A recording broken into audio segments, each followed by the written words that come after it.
5 মেয়ে শিশুর মৃত্যু হয়েছে। সবাই জুম্মার নামাজ পড়ছিল।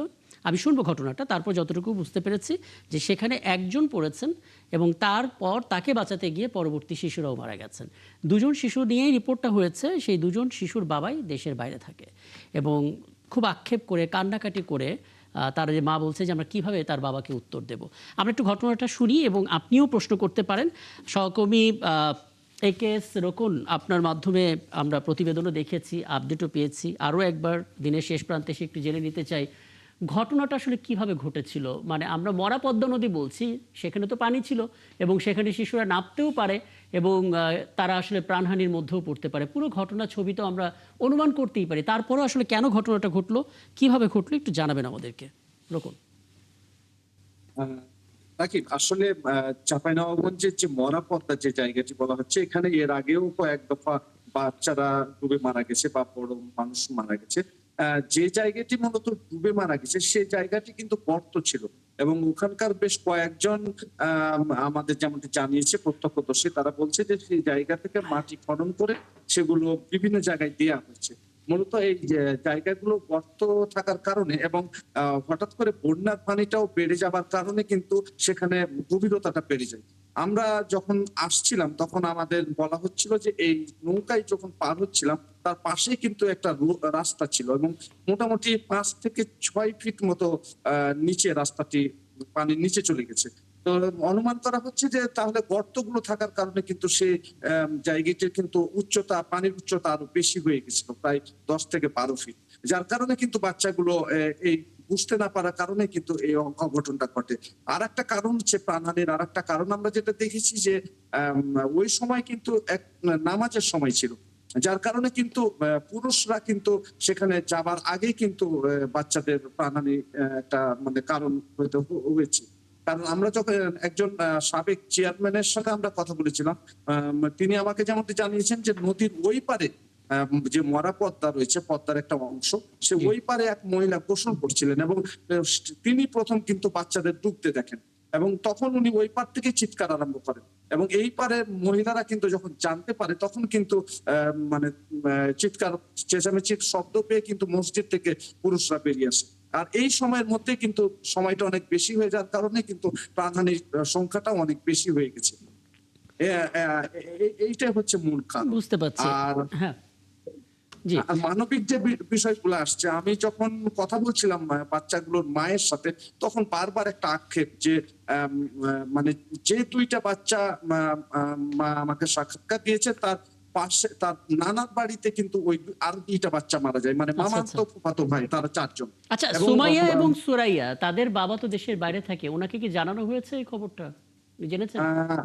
হ্যাঁ, আমি যতটুকু জানতে পেরেছি তাকে জানানো হয়েছে এবং সে খুব আক্ষেপ করেছিল এবং সে এক পর্যায়ে বলেই ফেললো যে তাদেরকে কেন নদীতে যেতে দেওয়া হলো বুঝতে এবং পারছি। এই ধরনের তার একটা আক্ষেপ ছিল এবং তার মা বারবার কান্না কাটির সময় বলছিল, আমাকেও বলেছে এবং আমরা এই ধরনের বক্তব্য আমরা পেয়েছি আমরা দেখছিলাম যে আপনার প্রতিবেদনে এখানে সেটা ছিল। আমার একটা জি। ছোট্ট বিষয় জানার আছে। এইটিটা তারা বলেছে।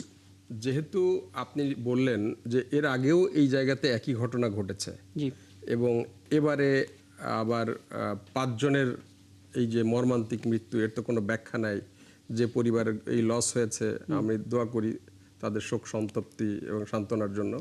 কিন্তু আমার প্রশ্নটা হলো এই যে যেহেতু এর আগেও এই ঘটনা ঘটেছে আবার এখনো ঘটলো, তাহলে এই জায়গাটা গার্ড করার জন্যে বা প্রোটেক্ট করার জন্য প্রশাসনের পক্ষ থেকে কোনো উদ্যোগ নেওয়া হয়েছে কিনা, চেয়ারম্যান বা উপজেলা পরিষদের পক্ষ থেকে কোনো উদ্যোগ নেওয়া হয়েছে কিনা? কারণ বারবার যেহেতু এই একই জায়গায় একই ঘটনা ঘটছে। রোকন, জি। আমি একটু যুক্ত করি, মানে একই জায়গায়, মানে ওই ওই মরা পদ্মায় এই ঘটনাগুলো ঘটছে, মানে ওই স্পেসিফিক ওই স্থানে এরকম না, মানে ওই ওই মানে মরা পদ্মা এটা আসলে কিন্তু নদী না, অনেকটা শুকিয়ে যাওয়ার মতো। গরমের সময় কিন্তু পানি থাকে না, তখন দেখা যাচ্ছে কি আশেপাশে যাদের মাটির দরকার হয় তারা কিন্তু এই মানে জায়গায় জায়গায় গর্ত করে এই মাটিগুলো নিয়ে যায়। কিন্তু এইটা কিন্তু প্রশাসনের দেখা অবশ্যই উচিত ছিল এবং আমরা কথা বলেছিলাম আজকে চাঁপাইনবাবগঞ্জ সদর উপজেলা নির্বাহী কর্মকর্তা উনি এসেছিলেন এবং আমরা এই বিষয়টা আমরা তাদের জানিয়েছিলাম। তো তিনি আমাদের যেমনটি জানিয়েছেন যে এখানে এখানকার যারা নদী তীরবর্তী যারা জনসাধারণ রয়েছে তাদের সতর্কতা অবলম্বন করতে হবে। এই জায়গায় বন্যার সময় যেন না যায় বাচ্চারা, এইটা মানে সচেতনতা আচ্ছা, বাড়াতে বুঝতে হবে। পারছি।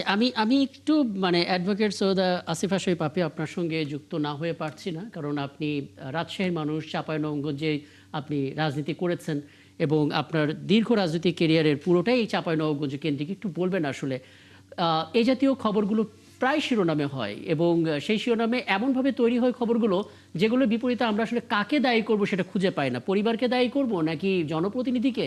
মানে তারপরে এটা থামা উচিত। আপনি আসলে কি দেখেন, গলতটা কোথায়?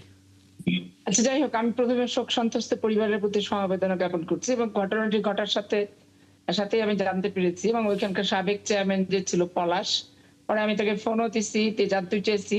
তবে 5টা পরিবার যেহেতু 5টা জায়গায় এবং তাদের এই ছোট বাচ্চা মারা গেছে, সেটা একটা শোক। স্বামীকে কি বুঝ দিবে এটা হচ্ছে আর একটা সীমাবদ্ধতার জায়গা, স্ত্রীর কাছে কি সন্তানের মায়ের কাছে। এই আহাজারিতে ক্ষতিগ্রস্ত পরিবারের সাথে কথা বলার চেষ্টা করে কথা বলতে পারিনি পরিস্থিতিগত কারণে। আসলে চাঁপাইনবাবগঞ্জের ব্যাপারটা হচ্ছে কি, এই আপনার নির্বাচনের পর 2 মাস পর, 2 মাস 15 দিন 20 দিন পর দাঁড়িয়াপুর হরিপুরে এরকম একটা ঘটনা ঘটছে এবং ওই একই জায়গায় প্রতি বছরই একই পরিবারের মানুষ মারা যাচ্ছে।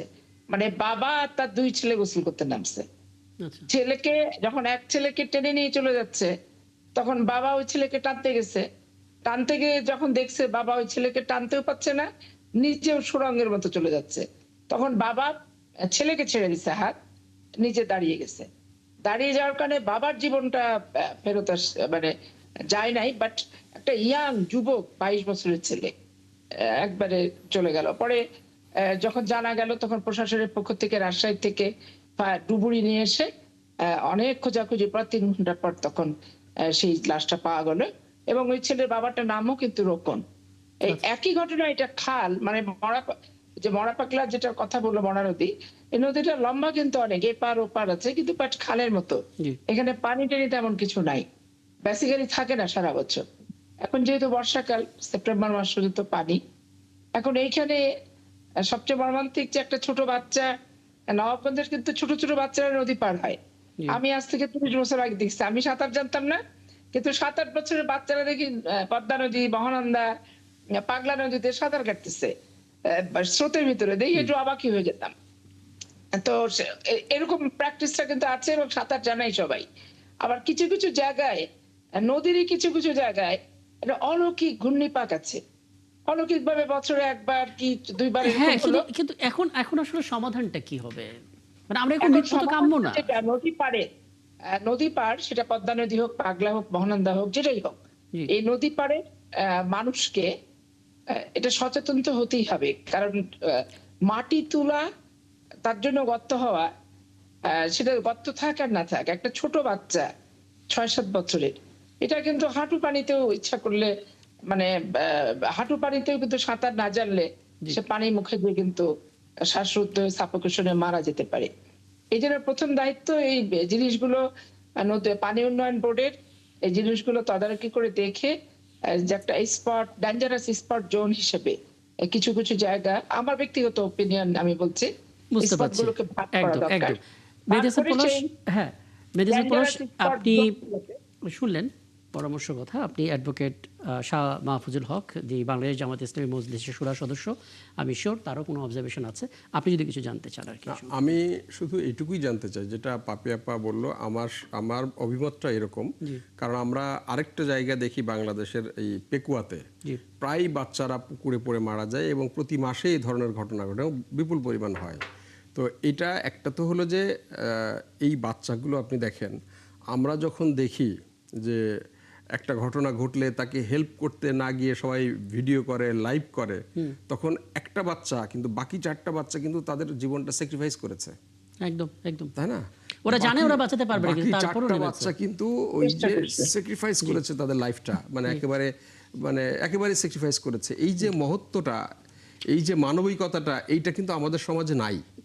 এখন আমরা এই ধরনের ঘটনা দেখলে সবাই, আমরা যারা মানে সবাই মোবাইলে ভিডিও করতে থাকি, সবাই লাইভ করতে থাকি, সবাই ভিউয়ের জন্য থাকি, কিন্তু সেখানেই বাচ্চাগুলো একদম এটা একদম করেছে। আমি আমি আমি বিরতিতে যাব, যাওয়ার আগে একটা ছোট্ট মন্তব্য নিতে চাই অ্যাডভোকেট মাহফুজুল হক। রাজনীতির বাইরে সামাজিক নানা সংকট থাকে এবং এটা তো একটা বলা যেতে পারে যে মানে অনাকাঙ্ক্ষিত ঘটনা, যেটা কখনোই কাম্য না, কিন্তু আমরা কিছু আসলে করতেও পারছি না। একটা পরামর্শ আমরা অ্যাডভোকেট পাপিয়ার কাছ থেকে পেয়েছি, আপনি যদি কিছু বলতেন ছোট করে। ধন্যবাদ আপনাকে, আপনার মাধ্যমে একাত্তরের বিষয়ে সমাজ দপ্তর এবং আলোচকদেরকে স্বাগত জানাচ্ছি। জি আসলে যে ঘটনাটা প্রকাশ করলেন এটা আসলে দুঃখজনক, সমবেদনা প্রকাশ করছি পরিবারের প্রতি এবং আত্মীয় স্বজন যারা আছে সবার প্রতি। আসলে কোনোভাবেই এটা কাম্য না।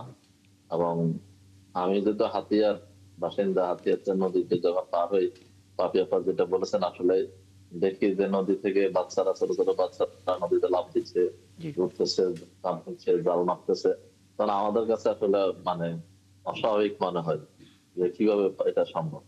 তো আসলে এখানে সচেতনতা সৃষ্টি করা দরকার, বিশেষ করে পরিবার যারা আছেন, পরিবারের সদস্য যারা আছেন, ফ্যামিলির সদস্য, দুপুরবেলা বাচ্চারা নদীতে যাচ্ছে গোসল করার জন্য, পরিবারে যারা আছেন তারা আরেকটু সতর্ক হতে, সচেতন হতে। এবং এখানে প্রশাসনের পক্ষ থেকেও যে এরিয়াগুলো আসলে ডেঞ্জারাস জোন হিসেবে পরিচিত, সেগুলোকে একটু মার্ক করে দিয়ে লাল লাল দেওয়া হয়, অথবা একটু ব্যারিকেড দিয়ে ঘিরে রাখা যায়। এবং সর্বোপরি সবার একটু সর্বোচ্চ সতর্কতা এবং আসলে কিছু আরো কিছু ক্ষেত্রে সচেতন আমরা হওয়া আসলে প্রশাসনের সামান্য নজরদারি আর একটু পরিবারের যদি সচেতনতা থাকে, সচেতনতা তাহলে এই ছাড়া আসলে অনাকাঙ্ক্ষিত কিছু করার নেই। প্রাণহানি, মৃত্যুর ঘটনাটা আসলে ঘটবে না।